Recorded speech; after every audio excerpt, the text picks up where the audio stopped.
নমস্কার, কেমন আছেন সবাই? আমার প্রোফাইলে সবাইকে স্বাগত জানাই।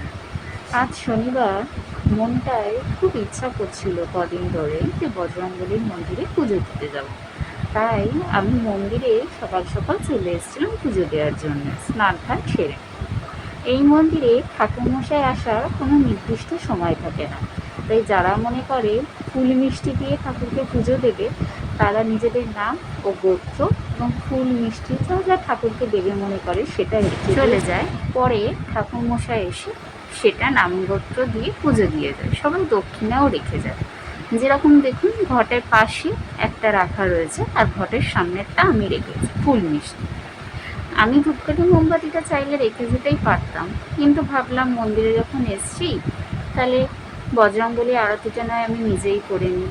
দেখুন, পুরোহিত পুজো করলে তো অন্যরকমভাবে করে, কিন্তু পুজোর নিয়ম আমরা সবাই হয়তো জানি না, কিন্তু মন থেকে ঠাকুরকে পুজো করার মধ্যে একটা একরকম শান্তি আছে। তাই সেই শান্তির খোঁজেই ধূপকাঠি মোমবাতিটা ধরিয়ে ভাবলাম আমি না একটু আরতিটা করেই নিই। এমনি সকাল সকাল মন্দির পুছে দিয়ে পরিষ্কার করে দিয়ে যায় একজন ভদ্রমহিলা আছেন। তাই ধূপকাঠি মোমবাতিটা ধরিয়ে আমি ভাবলাম পুজো করেই নিই। যখন সব কিছুই পরিষ্কার পরিচ্ছন্নভাবে করা রয়েছে তাহলে তার কোনো অসুবিধা নেই, তাই আমি আরতিটা করে নিই। তাই ধূপকাঠি মোমবাতিটা ধরিয়ে নিয়ে আমি পাশে ঘন্টা রাখা ছিল, ঘন্টাটা নিয়ে আমার আরতিটা শুরু করে দিলাম। সত্যি কথা বলতে বজরংবলীর পুজো অনেকে বলে মহিলারা করতে নেই, কিন্তু আমি তো সেটা জানি না, কারণ মন থেকে চাইলেই সব ঠাকুরেরই পুজো করা যায়। তাই আমি বজরংবলীর পুজো মন থেকেই করি।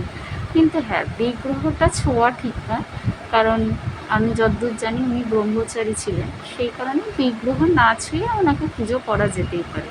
কারণ বাগেশ্বর ধাম বাবা, যিনি বালাজির সব থেকে বড় ভক্ত, উনিও বলে বিগ্রহ না ছুঁয়ে আপনি পুজো করতেই পারেন। তাই আমি ধূপকাঠি মোমবাতি আরতি করে ধূপকাঠির জায়গায় এবং মোমবাতির জায়গায় রেখে দিলাম। আমি সাথে করে জবা ফুলের মালা নিয়ে এসেছিলাম। ভাবলাম ঠাকুরমশাই কখন আসবে না আসবে, জবা ফুল তো গরমে যদি শুকিয়ে যায় তখন হয়তো পরাবেনই না।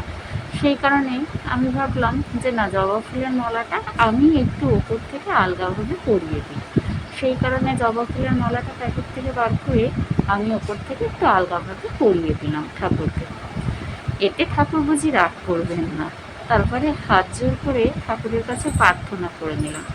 এই পুরো ভিডিওটা আমার এক জ্যাঠার মেয়ের মেয়ে, এই ছোট্ট বাচ্চাটি করেছে। বোঝাই যাবে না যে এই ভিডিওটা ও করেছে, তাই না বলুন? তারপর ঠাকুরকে ভালোভাবে প্রণাম করে নিলাম। বজরংবলীর ভক্তরা একটা লাইক কমেন্ট শেয়ার অবশ্যই করে দেবেন। দেখা হবে কোনো এক ব্লগে। ভালো থাকবেন, সুস্থ থাকবেন, সবাই সাবধানে থাকবেন। আজকের মতো এখানেই টাটা।